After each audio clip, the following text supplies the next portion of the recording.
And when I was speaking to John and Andrew and Shayna about the themes for this session or ideas, one of the things that John said was this idea of moving from consumption to contemplation.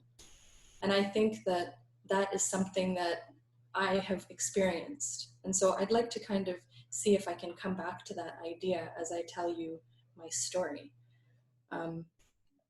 What I'd like to do actually is start with the first theme of the story now. So what I've done is I've broken this story into 5 different themes. And the first theme I'm calling technical obsession. And then with each theme, I've tried to choose a piece of music that we can listen to sort of link to this theme. So to begin this theme, I'd like to sing a very short prayer. This is a prayer of Lord Ganesha.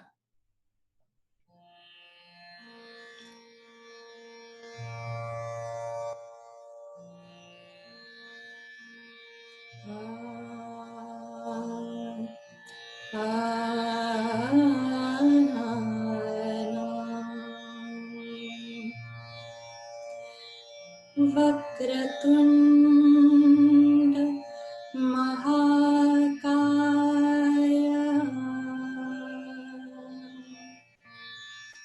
Surya Koti Samaprabha Nirvignam Guru me Deva Sarvakari Shu Sarvada.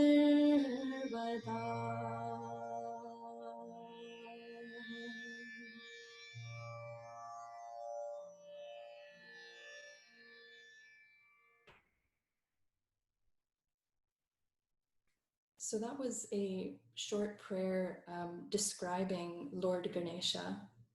Lord Ganesha represents knowledge, the seeking of knowledge, and he symbolizes the remover of obstacles. And this is a prayer that I learned as a young child. I grew up hearing this prayer. And so my journey of learning Indian classical music began when I was 9 years old. I met my Guruji, Sri Narendra Datar, in Toronto when I was nine years old. And it was quite an unlikely meeting because I was born actually in New Brunswick. You know, my parents came to Canada in 1974. They came to St. John's, New Brunswick, and they were living there. And in the early 80s, I was born. And then we moved to, I lived in New Brunswick until about the age of 4, and then I moved to Ontario when I was 5. So having been born in Canada and living here, it wasn't very likely for me to meet an Indian classical music teacher who would sort of teach me in the way that Narendraji was able to teach me. I was immediately drawn to Indian classical music even as a child. And I think that part of that was, you know, I knew it was connected to India, where my parents had come from. I felt connected to the music because of my heritage and the culture that I was growing up with at home. But I was also exposed to a lot of other types of music as a child. For example, I learned music through the Royal Conservatory. I had a real inclination to want to sing and to listen to music as a child. So my parents put me in singing lessons through the Royal Conservatory when I was around 8. And then I was singing in choirs, youth choirs, and children's choirs. And then simultaneously, I started learning Indian classical music at the age of 9. So there were a lot of different influences that were happening. And the way that I'd like to connect this part of my journey to this idea of knowledge seeking and this idea of consumption is that at that stage in my life, I think like many children, it is more about consumption than contemplation.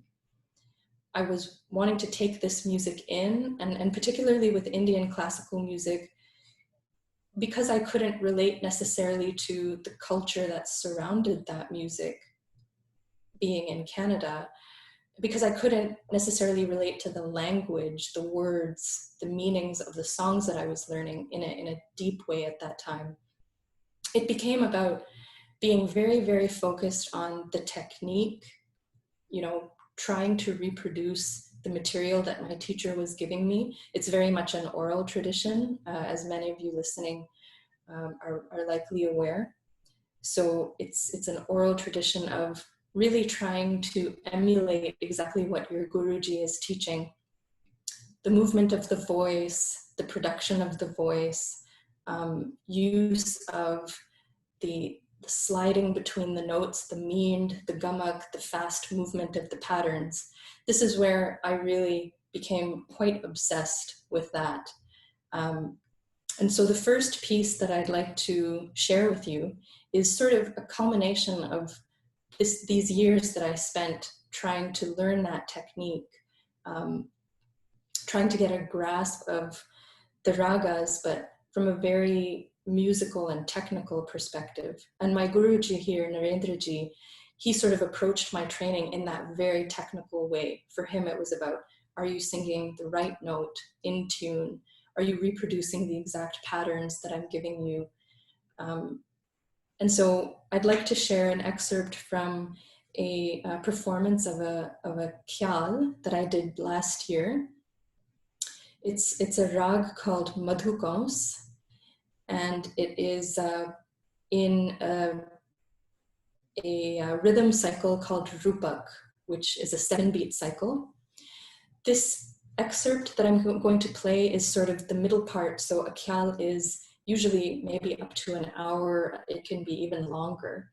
And it's sort of a progression or a development of the musical scale of the raga. But the piece that I'm going to play sort of happens in the middle. So the slow development of the notation has been completed.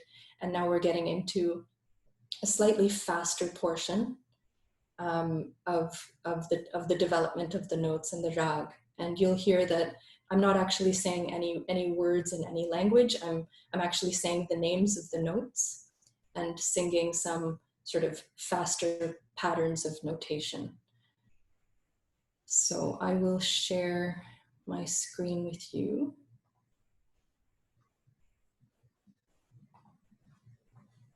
And we can listen to this together.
ni sa sa ni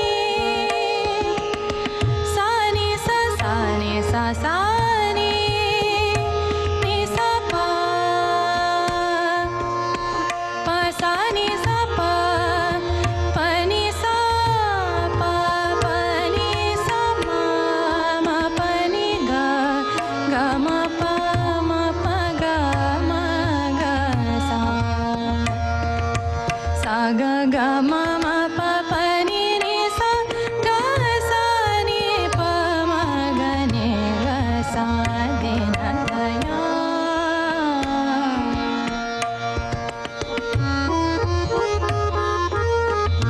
ni sa ga ma pa ni sa ni sa ga ma pa ni sa ni sa ga ma pa ni sa ni sa ga ma pa ni sa ni sa ga ma pa ni sa ni ga sa ma ga pa ma ni pa sa ni ga sa ni pa ma ga ni ga sa ni na da ya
Okay. Wow. Beautiful. Yeah, great. So one thing that we wanted to do to engage all of you in this not only contemplation but also sharing are a few different ways that we were able to connect and share through the computer, which maybe we're getting used to, but it still feels pretty weird. So even things like applause and things like that are funny compared to what we're used to. One thing that I thought we could do for this, if you feel, is we could just go around and we can all share a reaction or an impact with like one word or an action, or maybe a word and an action, and we can just go around and each of us can do that, and to experience a simple response. I don't know. Simple response. So if we want, we can go in the order that I have, and if you don't, I mean, if you don't feel like it, that's okay. You can say pass, I guess, but then that's your offering. Maybe we can start with Al and Judy. You're at the top of my list. Uh-oh.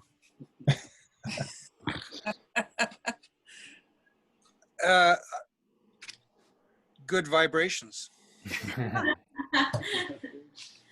Well, actually, as we were sitting here listening to it, Al looked at me and he just kind of said, you know, with all the Indian music I've listened to, I could never figure out the pattern. Like, how do you know, with all this incredible stuff that you're doing, where you are, and like we would call it the phrase, right? But in the pattern, and you do this wonderful stuff, and then suddenly you just end in the right place with the tabla player, and even though like we've played a lot of music, it's just so different. The process is so different.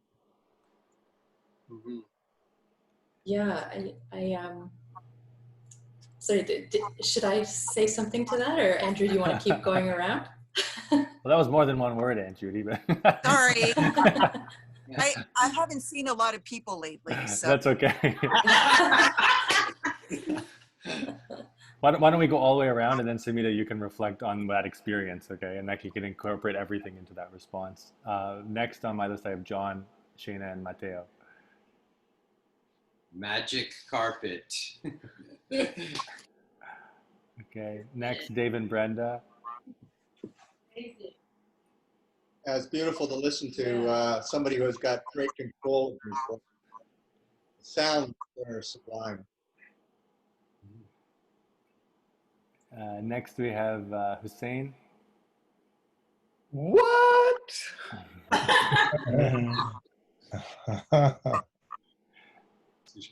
Okay, you guys are moving on me. Okay, Raymond. Well, very much a learning experience. Every time I hear Indian music, there's something else to be learned, and that was great. Another step along the way. So thank you. Beautiful. Violante. Devotion. Rajiv. I think very meditative.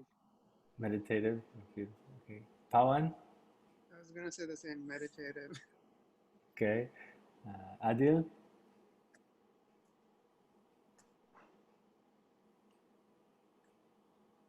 Toe is so sore. Hey, Jonathan? Hello? Yes, we can hear you. Yeah, I gotta stay quiet just to save the bandwidth in our condo. He's saying he's going to stay quiet to maintain the bandwidth in our condo. Oh, okay. Okay, and we have Smawani. I would say worship. Worship, beautiful. And James. Just absolutely mesmerizing. Beautiful. And I think the last one I can see here is Somya. Yeah, I felt a gravitational pull.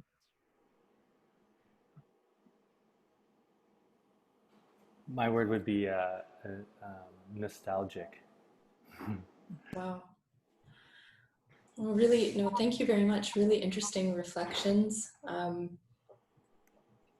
I guess what the reason that I wanted to choose that particular excerpt was to sort of show this, when I looked back and watched myself singing that particular section of that, in that performance, I felt that it really showed that time in my life where it's just a hyper focus on technicalities, you know, and Aunt Judy, I hope you don't mind if I call you Aunt Judy. You were saying, you know, there's so much going on and it's such a different approach. And I think that approach, that way of being able to always land on the sum, that's a very technical thing that I had to try to learn in Indian classical music. You know, the beat, you're monitoring the rhythm cycle. It might be 16 beats, it might be 12 beats, it might be 7. In this case, it was 7 beats. You have to monitor that. And then in terms of coming up with the patterns, there is actually like a method to that. And different people that I learned from would sort of teach me this method and how to approach it in different ways. But that piece sort of, I felt it encapsulated this idea of where I was in the first part of my journey, which was just being so focused on the technique. Am I singing in tune? Am I singing the right notes? Am I singing the pattern correctly? Am I producing what I'm supposed to produce, what I'm expected to produce in the music?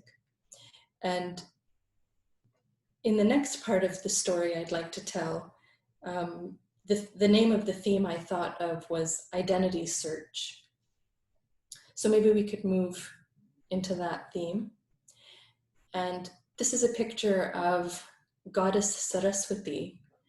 So the first picture was Lord Ganesha, and Ganesh symbolizes knowledge, knowledge seeking, and remover of obstacles. Saraswati, I've been taught, represents the expression of knowledge. So once you've gathered the knowledge, how do you express it? And how are you going to choose to express it? So I'd like to sing a short prayer that I learned from my parents. Hi, connected to Samidha's iPhone 6S. In praise of Goddess Saraswati.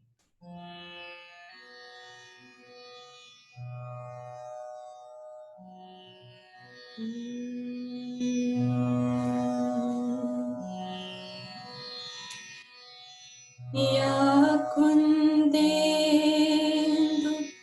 tusharahara dhavana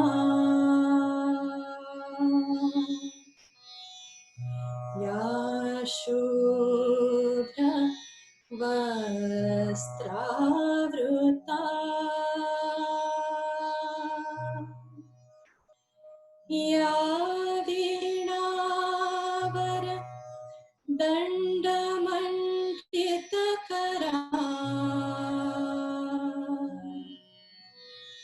ya shveta padmasana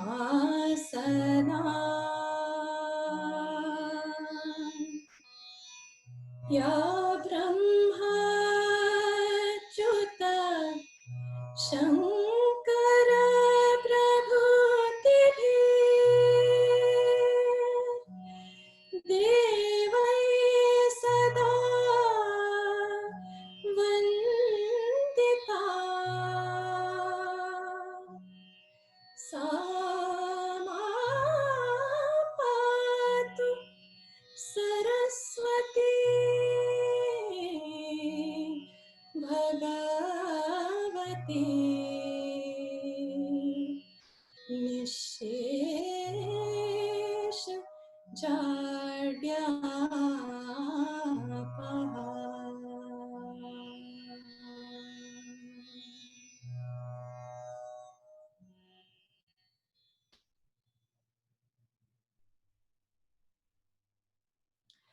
So that was a prayer about Goddess Saraswati. As you can see there in the photo, she's playing an instrument called a veena.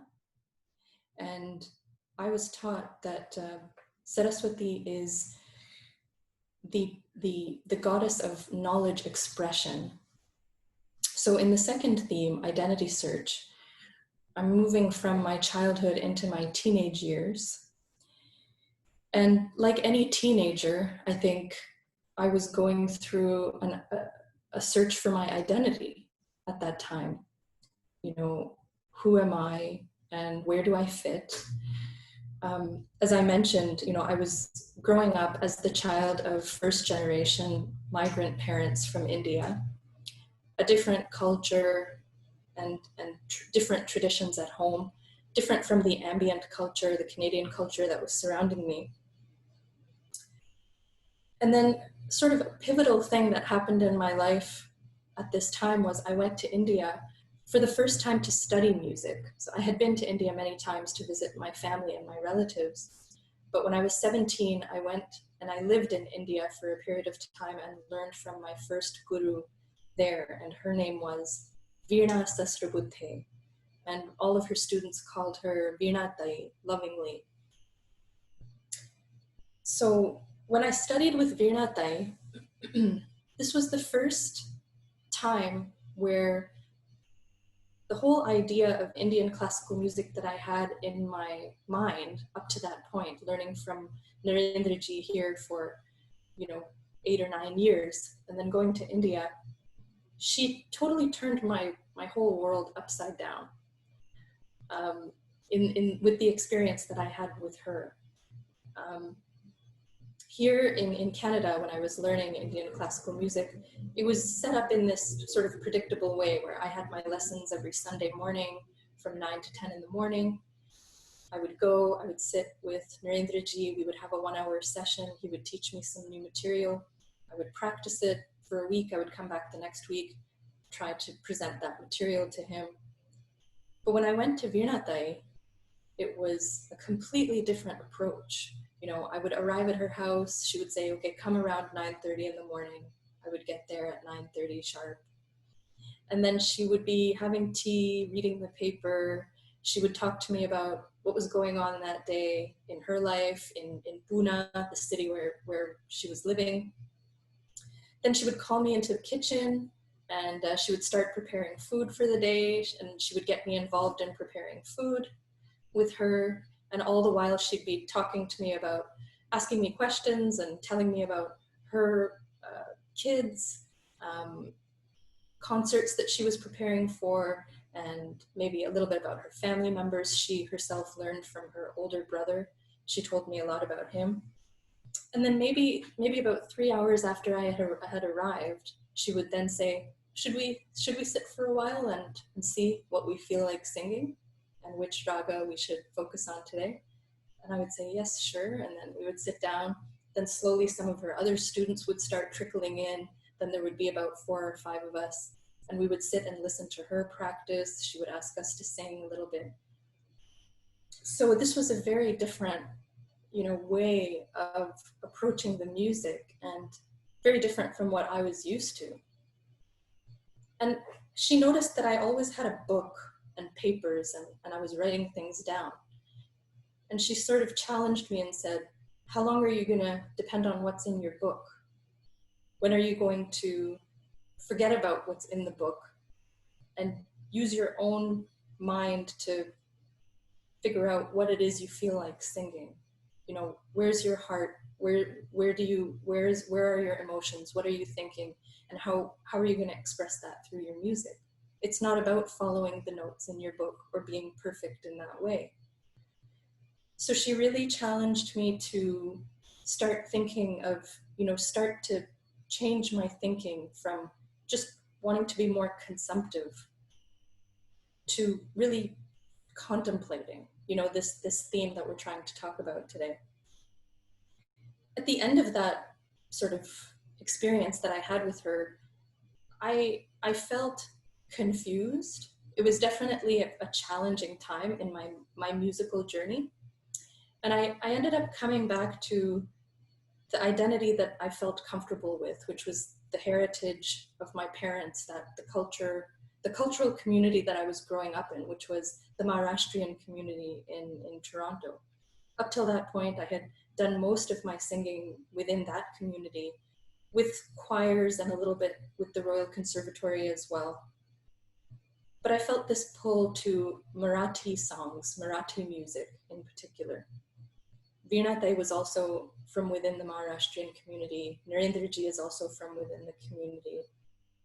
So the second song that I chose to share with you is a Marathi language song. It's a song that I actually learned as a teenager, and I performed it again this year for an online cultural festival for Eid, actually. And my friend Hussein, who's listening, he'll be familiar with this song because I sang it for an event that he and I did together as well.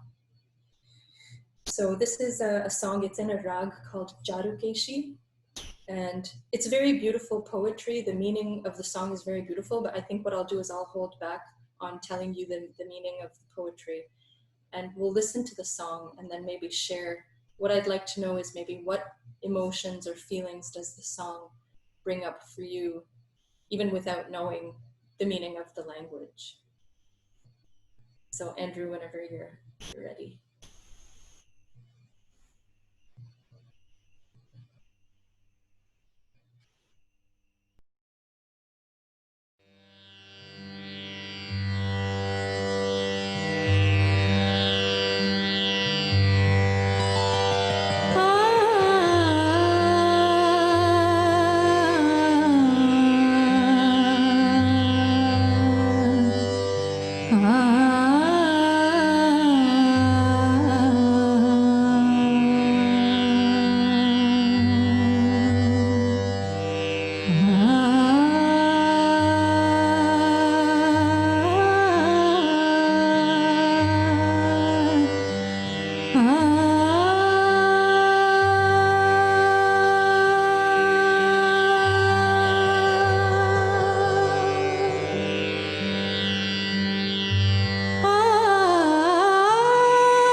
Chandra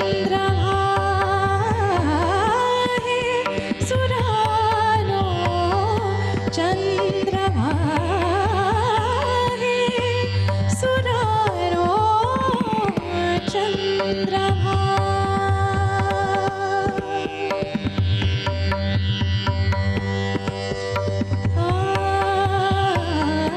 वाट एकाकी तमाची हरवलेल्या मानसाची हरवलेल्या मानसाची वाट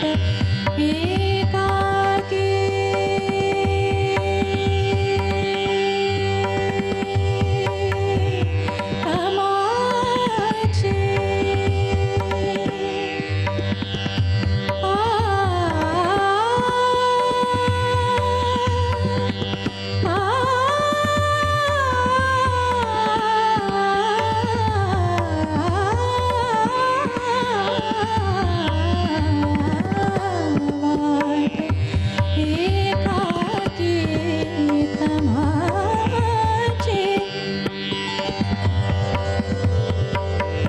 वाट एकाकी तमाची वाट एकाकी तमाची हरवलेल्या मानसाची हरवलेल्या मानसाची बरसुली आकाश सारे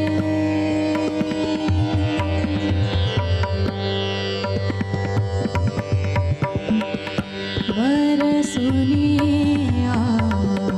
आकाश सारे अमृताने नावा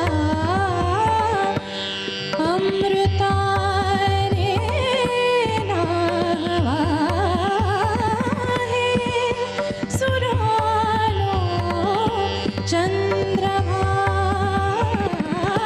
हे सुरालो चंद्रमा हे सुरालो चंद्रमा चांदण्याचे कोश माझ्या चांदण्याचे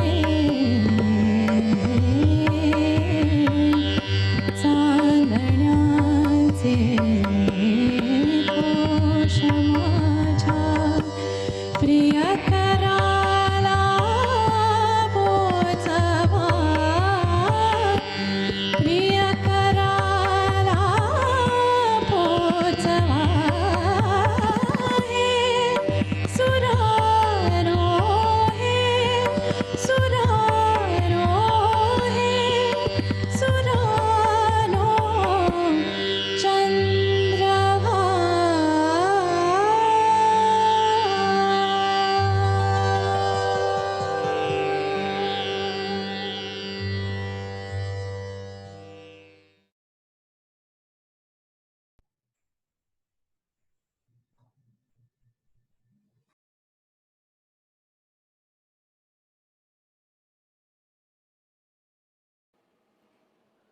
Wow. बहुत सुंदर.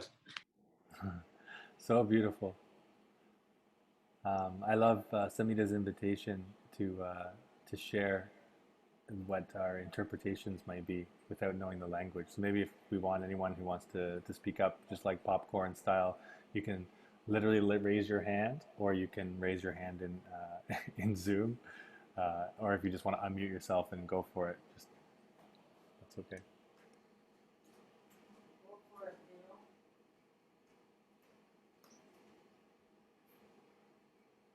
Uncle G.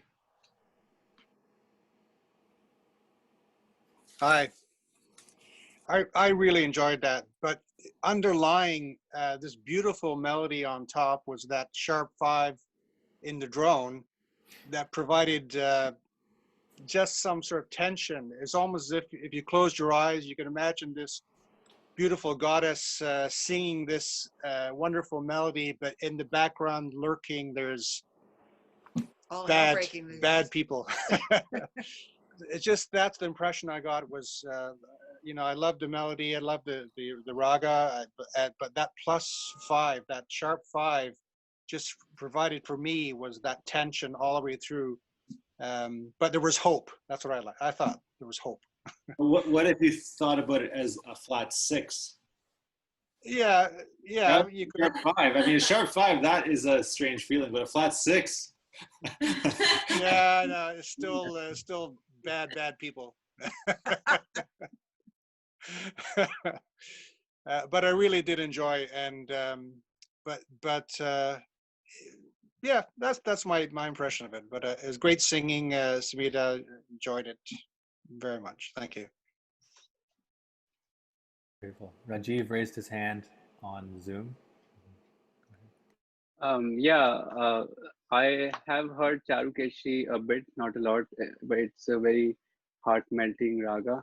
I don't know Marathi too well, but from whatever little I could understand, and more so the melody, it seemed like a piece of persuasion, like a heartfelt, sincere persuasion.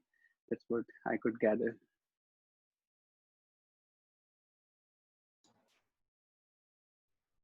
Can I say something? For me, it made me think about two young lovers discovering each other's,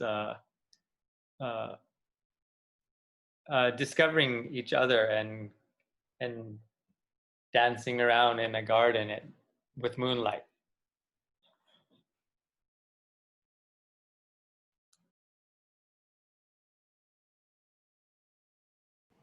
Yeah, for me, I felt like it was a journey into the underworld and the process of unleashing the depths of one's soul.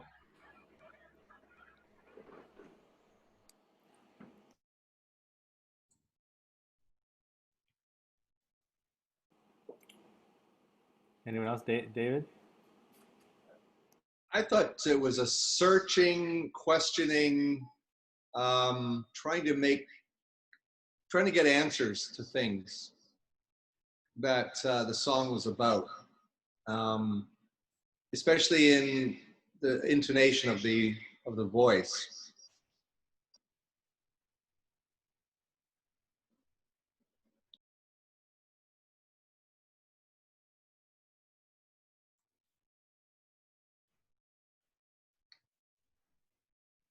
Raymond? Yeah. I thought I heard in the introduction that this was a piece that was sung during Eid, and I think Eid is coming up again, and this is one I think that speaks to sacrifice, and that's certainly what I was listening for when it was going on. So just please correct me if I'm wrong. And in addition, I'd just like to know if there's any particular significance to the hand gestures while singing. I know in the Western world, a lot of people will gesture with their bodies and their hands and so on while they're singing because things get emotional and so on, but is there any particular significance to that?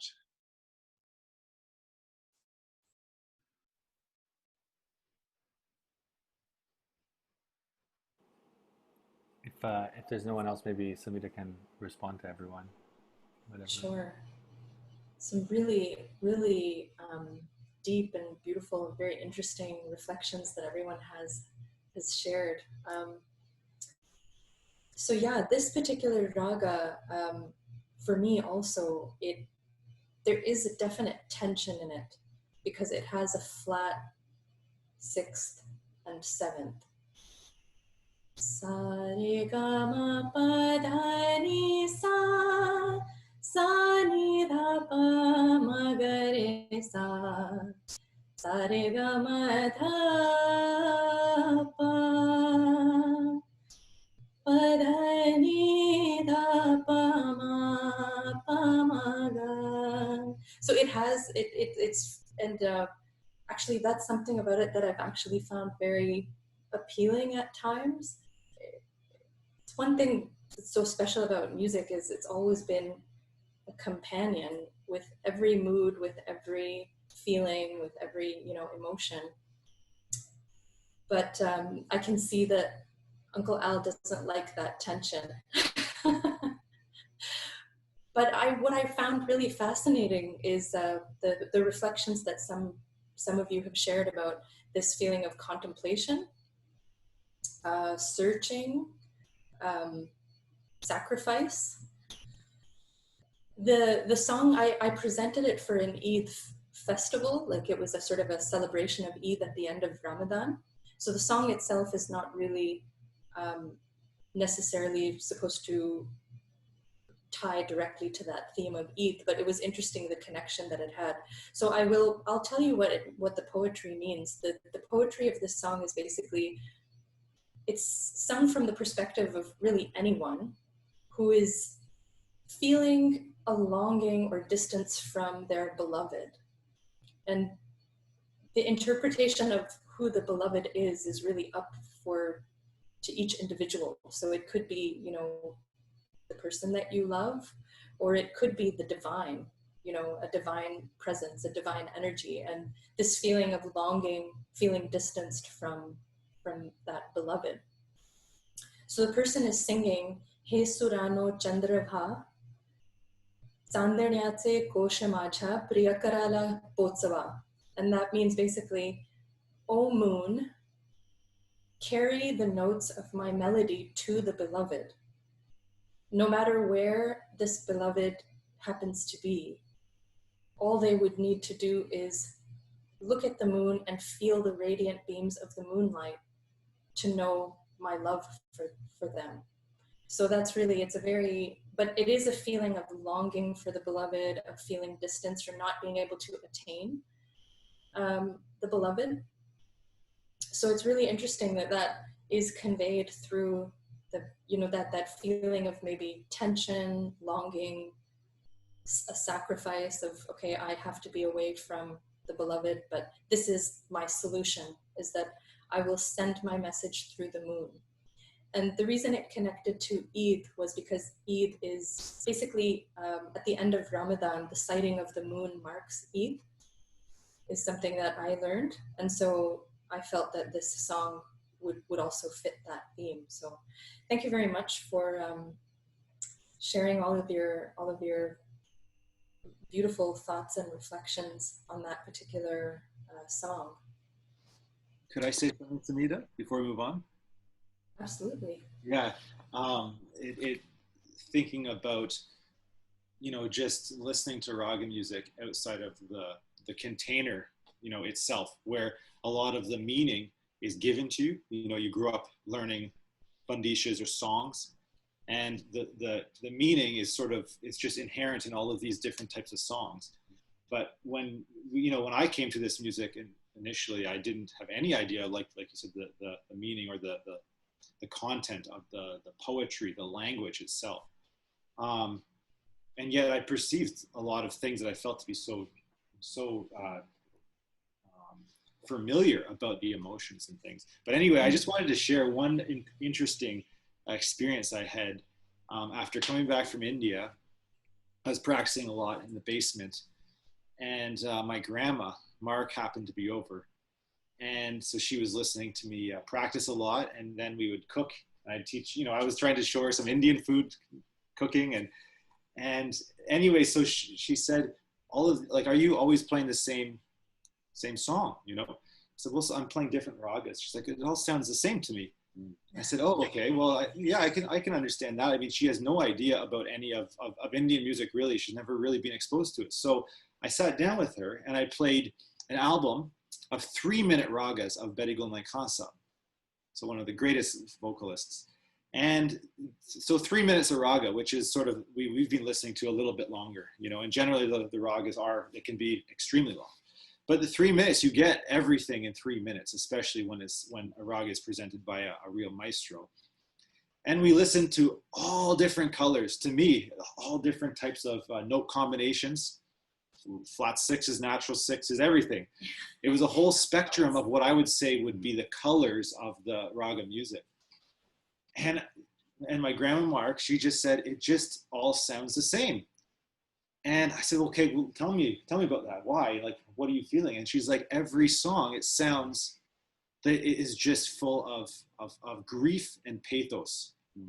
And so she was perceiving basically the emotion, but not necessarily perceiving the tonality. You know, like the emotion was so strong that it overshadowed the tonality. And it really, it really made me think about things differently, because I was, being a musician, was always dialed in or very sensitive to the tonality. The tonality, meaning the mode, the raga, would depict completely different types of emotions. Yeah, flat sixes are going to be pulling you down somewhere, you know, whereas sharp, you know, fours or, you know, natural sevens are going to be, you're going to be rising, you know. But she was very perceptive, and she had a very, I think, very open heart when she listened to this music, and it was a big learning experience, you know, for me. But it's interesting because as I went back into raga music and went back to India, and I had those thoughts of my grandma's with me, and I sort of feel that there is, for me, I would say that there's some kind of a meta narrative that I experience in raga music in general. And that is this separation from a beloved. And so many bandishas are talking about this. Some of the lighter forms of music are talking about literally, I feel like Tumari is talking about a person, you know. A lot of like Kayals also are talking about, like the context of the lyrics is sort of, sometimes it's more obvious, is like, this is a person, or like my beloved has gone away and not come back. But you're right, there's another way, there's sort of like an esoteric sometimes way of reading lyrics. And there's also poets that composed bandishas that are literally painting a bigger, more spiritual picture. And so that meta narrative to me is really about sort of the fall from the transcendent, the idea that we are separated from the divine, you know. And I feel that the raga music that I learned from my gurus was always this yearning and this aspiration put into sound for, you know, for God or for a divine. But it can also be interpreted as, well, what does that mean, you know? And that, to me, at a certain point, that was like, well, that can also mean just a future self, you know? I'm yearning to be a better person, a better me, you know? And how can we realize some of these ideas just through our own simple lives, you know? And so it became a very practical way of it, trying to enter into this spiritual tradition that is, you know, that is really at the, you know, at a very big level, the whole culture is expressing this idea of like, we are separated from our mother, the divine, you know, and which is perfection, or which is which is a transcendent, something that you can never reach, and in some sense, you know. Mm-hmm. But anyway, that's just a little reflection on that. I wanted to share. Thank you.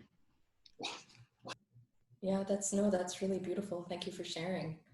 I can definitely relate to what you're saying about, you know, that journey, or that wanting to find that next. I think we have Hussein's sharing a couple thoughts.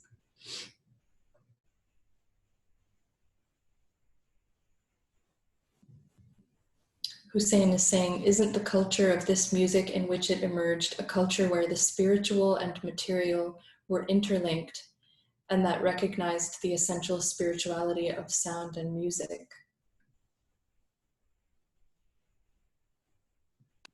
Yeah, and yeah. I think... Yeah, great point. Mm-hmm. And I guess it would depend on, like different traditions would look at that a little differently, but I think, yeah, being to go through music, like the idea is that, would you go through music to reach this transcendent and then leave it all behind because you've reached the transcendent, or is the divine, or is the journey itself really what's more important, you know? Mm-hmm. I think or the journey maybe never ends. Yeah, that's part of it, right? Is that it's ongoing.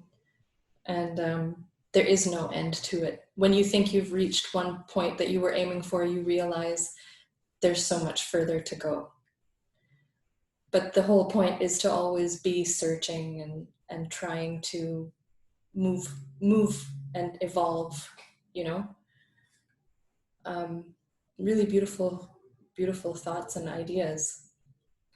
I didn't address the hand movements.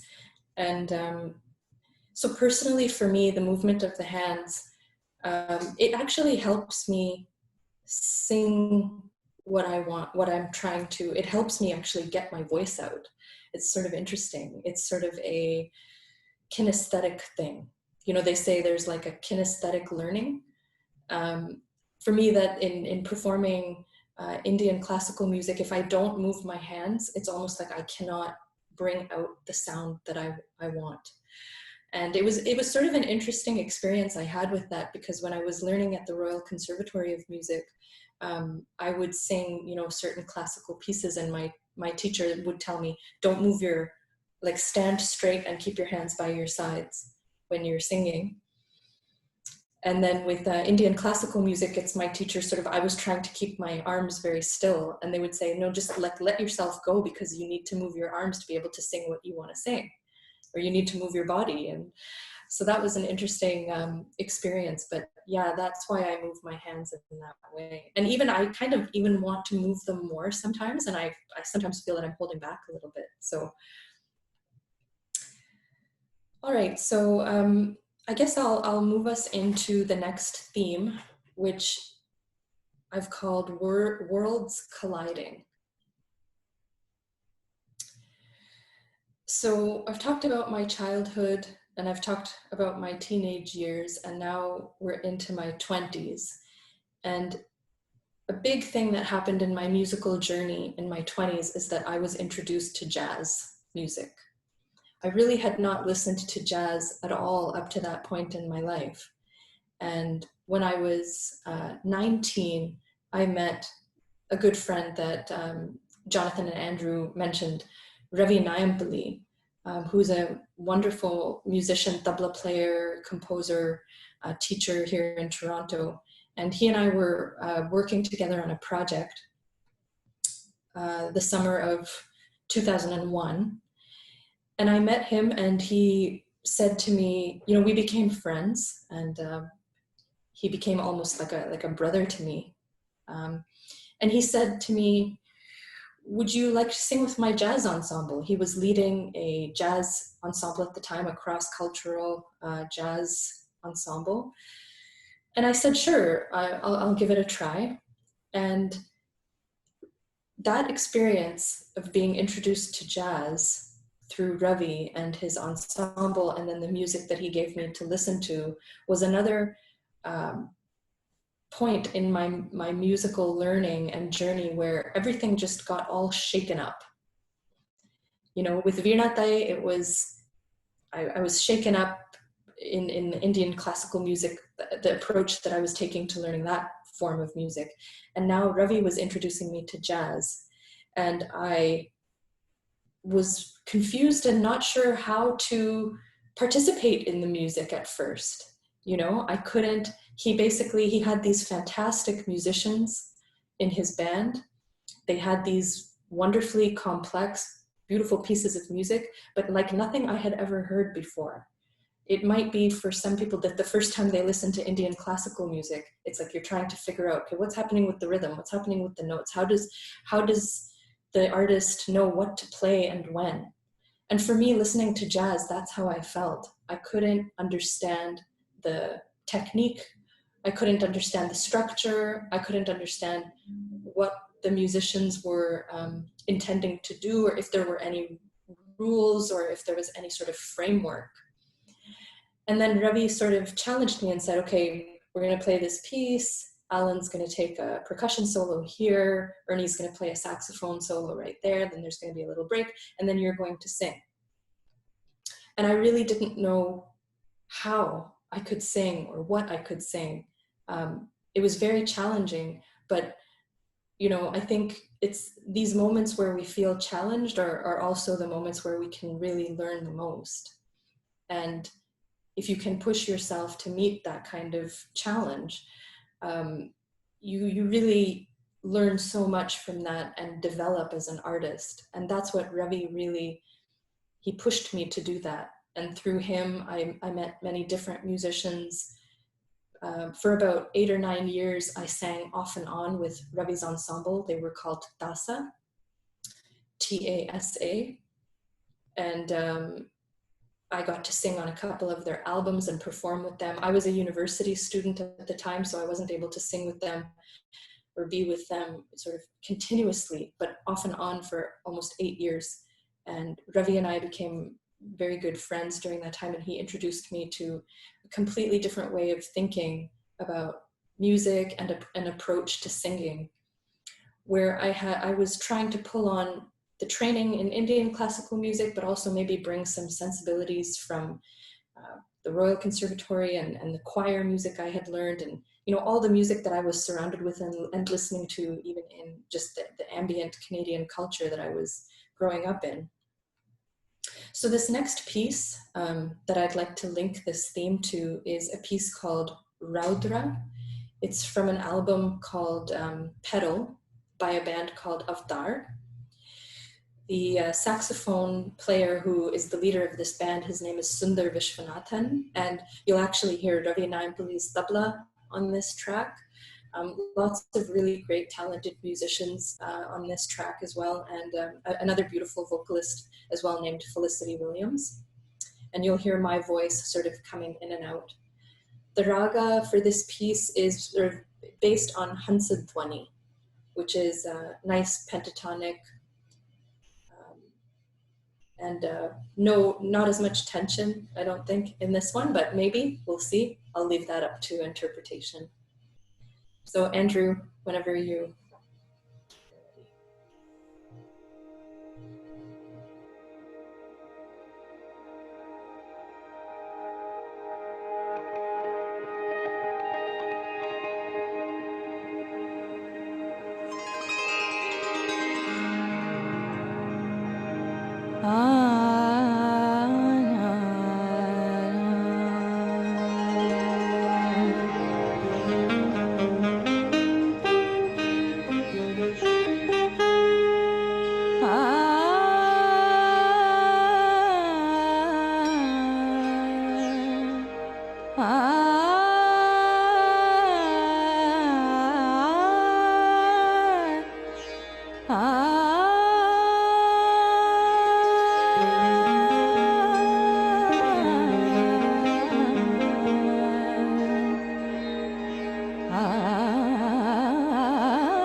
Thank you. That was a fun song to be a part of, for sure. Really, really talented artists. So I know we're running a little bit, not short on time, but we want to sort of make sure we get to, there's just a couple more themes that I thought of to sort of share with you as part of this journey that we're on. So the next theme is one that I call boundless and universal. And this is a piece of artwork called Unity and Diversity. It's by an artist who I know who lives in Pune, India. Her name is Ketki Pinpalkhare, and she does amazing artwork, and this is one of her pieces. So boundless and universal is a theme that I feel I'm sitting here now in my journey. After having learned, Indian classical music from the age of 9, being to India a couple of times to learn from some really incredible teachers who taught me so much, shared with me so much.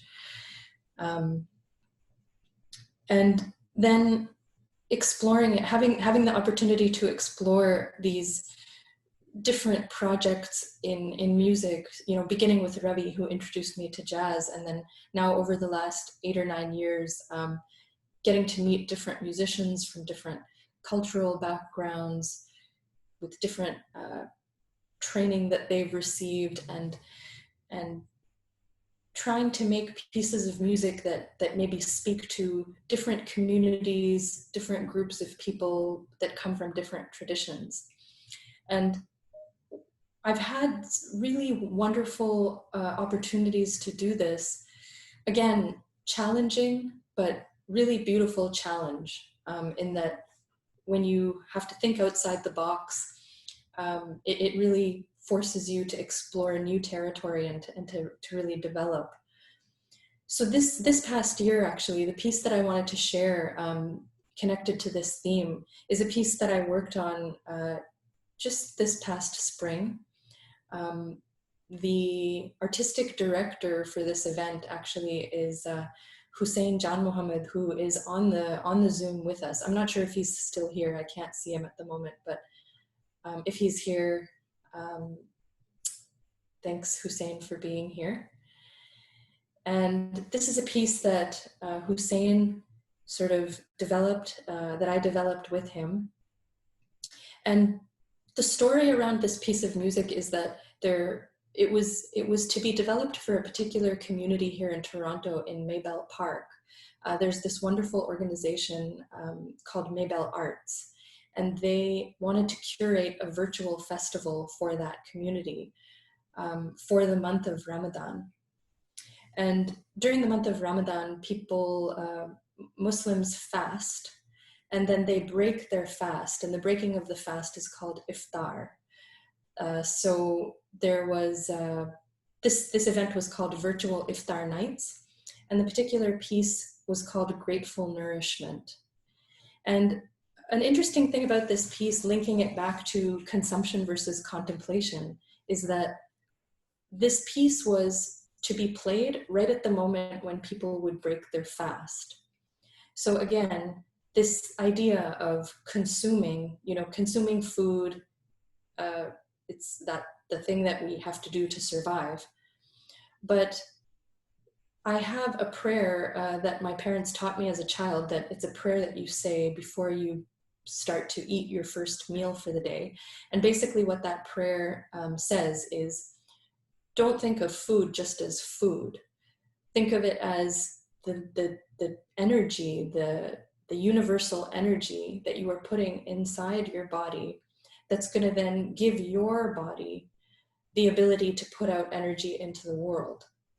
So this idea of moving from consumption to contemplation, I thought it connected quite well, this piece, with that, because it's this idea of you're not just eating when you eat, you're actually, it's a sacred activity to eat because you're giving your body the energy that it needs to express your your soul, what you have to offer in this world. So this piece, I had a Marathi prayer that I wanted to sing, and I'll just sort of sing the basic tune of the prayer. It's Badani kaval gheta naam kya Shri Hari se सहज हवन होते नाम खेता फुकाचे जीविन करी जीवित्वा अन्न हे पूर्ण ब्रह्मा उधर भरण नो हे जानी से यज्ञ कर्मा जय जय रघुवीर समर्थ. So this is the prayer, and what we wanted to do with this piece is take the basic sentiment of the prayer, part of that, the tune, but then combine it with poetry that was given to us from the community members, ideas that they gave. And then Hussein took this and actually combined it with some other elements, which I won't tell you what they are, but maybe we can listen to the piece and yeah, it's and see if it brings into your mind this idea of gratitude and nourishment.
Wonderful. Sorry everyone about that. My bandwidth obviously didn't support loading that to cut out in the middle.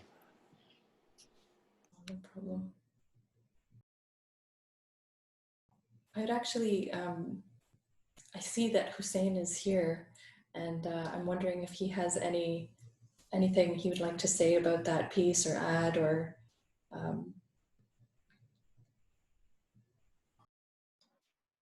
Hi, thanks Samidha for showing that. I'm such a fan of yours, so that you would choose to show some of the work that we've done together. I really appreciate. Thank you. I'm just aware of time, but just to say that, you know, I've been thinking about, and in that particular piece, there were so many elements. There was a community engagement. There was that moment where you and I discussed whether to keep the original words of the Marathi text and prayer, and how that would create dissonance or consonance in the communities in which this was going to be heard. And so, you know, there was all of that dialogue about what to keep, what to take out, and in this idea of boundless and universal and colliding worlds coming together, there's a lot of negotiation that happens. Sometimes it's not just a matter of, oh, let me just throw something on top, you know? But there is a great deal of what I would say contemplation, collectively and individually, what we're able to let go of, what we're able to take in, and then find a way to make it hold together in some kind of vessel that hopefully carries a message or sends out the nourishment that we hope it does.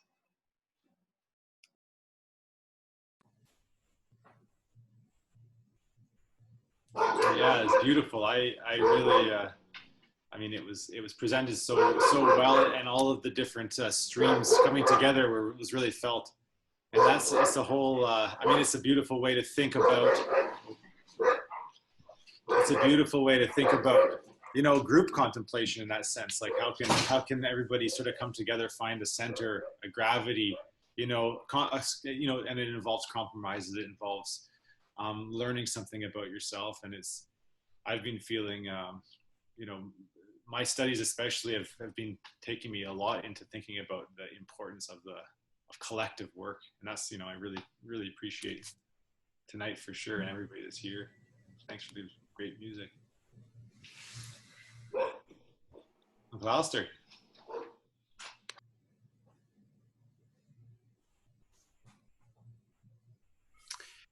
I wish it was about 4 minutes longer.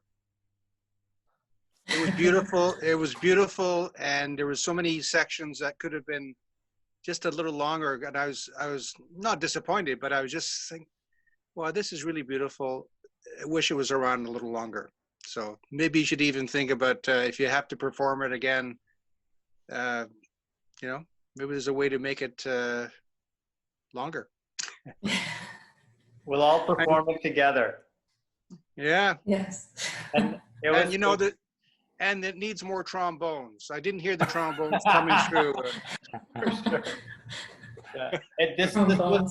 This was a COVID project, so everyone recorded from home. Even the choir members recorded everything from home. Yeah. Our sound editor put it all together. Yeah. No, it was great. It was good. Yeah. Thank you. Yeah, and thank you, Hussein, for asking me to be a part of that project. It was really wonderful. And this is where I feel like I'm sitting now in my journey, you know, boundless and universal, and definitely more on the contemplative side of things. I think that comes with life experience, you know, maturity, going through challenges, and whatever the challenges may be, coming out the other side of that challenge and having a different perspective. And I've been lucky to have a lot of wonderful musicians, artists, people who have come into my life to challenge me in that way. And that was a really wonderful project. And if you'd like to see any of the other pieces that were created for that, I can put the link in the chat. Or Hussein, if you wanted to put the link in the chat for everyone, they can explore more of the pieces that were created. So I'm taking us into our last theme, which is divine love.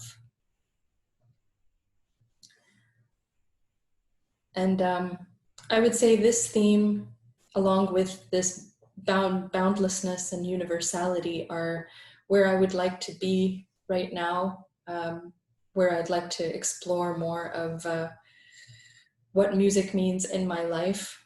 And this particular artwork that you see on the screen, it is a beautiful piece of art that has been created by a writer, a poet, a wonderful artist in Toronto named Shanice Jan Mohammed. She makes these beautiful mandalas with flower petals and other plants and things from nature. And this one really spoke to me when I saw it. So divine love, we talked a little bit about this idea of love for the divine and what that could mean. And I think that that's where I'm at in my search now is, and we talked a little bit about how that search is ongoing, you know, and it may never end. And when I reflect on, you know, the opportunities that I've been given to learn music, and, you know, I just feel immense gratitude for these opportunities. And I find that more so now than ever, when I sit and sing, you know, Indian classical music, practice, I am connecting, or trying more than ever to connect with some sense of a deeper connection to something outside myself, you know, some universal energy that we're all connected to. It may sound really esoteric, but it really is something very real for me at this point in my journey. And I feel really a deep sense of gratitude that music is something that I've had in my life that has helped me make this connection, you know, connecting. Oh, there we go. No problem, no problem. Just connecting to where I'm from, whether that be, you know, here in Canada, Canadian culture, the culture of my heritage, my ancestry. Music has always been this companion that has been alongside of me. And I just have a lot of gratitude for that, and a feeling of deep love within me for this, you know, the chance that I have to connect in music and through music in this way. And so it's been really lovely to share this with all of you. And I'd like to end with the last piece of music that I'll share, which is a bhajan in Rag Bhairavi. Traditionally, Indian classical concerts end with Rag Bhairavi. And this particular bhajan is, it's written by a saint named Sant Soyarabai. She was a woman who was recognized to be a saint because I think she wrote lots of poetry about Tukaram. And this particular bhajan that she wrote, I'll just read you a translation of the lyrics. Basically, the lyrics are saying, all the colors have merged to be one. The distinction between you and I has been eliminated. There is no place for discrimination. Anger and lust too have disappeared. Though you are embodied, you are formless. I see you in a constant state of meditation. So it's a very deep piece of poetry, but I think it sort of connects and represents this idea of divine love and the connection that we can have through music or through art to a divine force that connects all of us. So we can end maybe by listening to this piece, and then if there's some time, maybe we can have a little bit of discussion.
Shadu.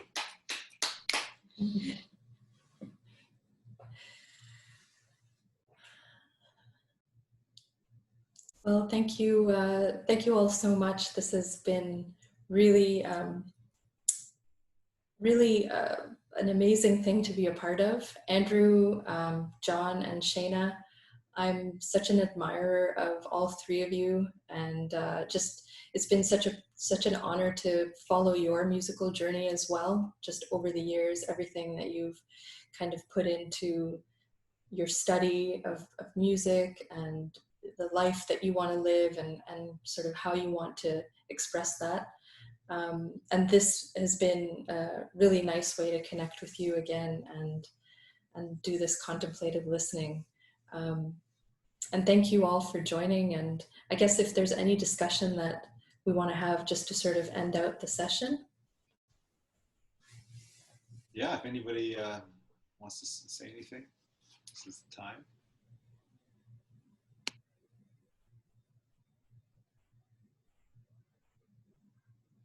I really enjoyed your journey, Samidha, and every musician takes a different path over the years, and but I think you have realized all the steps you've taken have made you a better musician.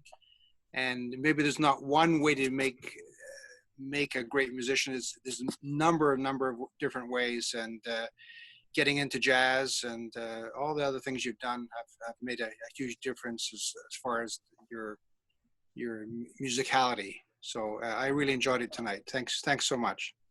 Well, thank you. And one last thing, how does Hussein keep that smile all night?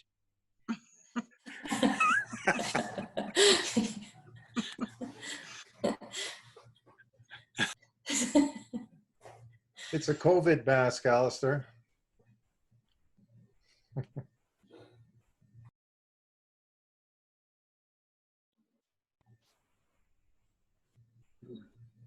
A wonderful presentation, Samidha. Thank you for offering your thoughts, and your performances really good. So enjoyed it thoroughly.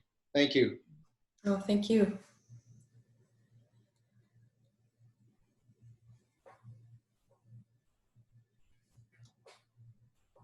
I really loved how you had the sort of 5 parts of your journey, and the music that you felt emulated and evoked the experiences that you are telling us stories about. I really loved that.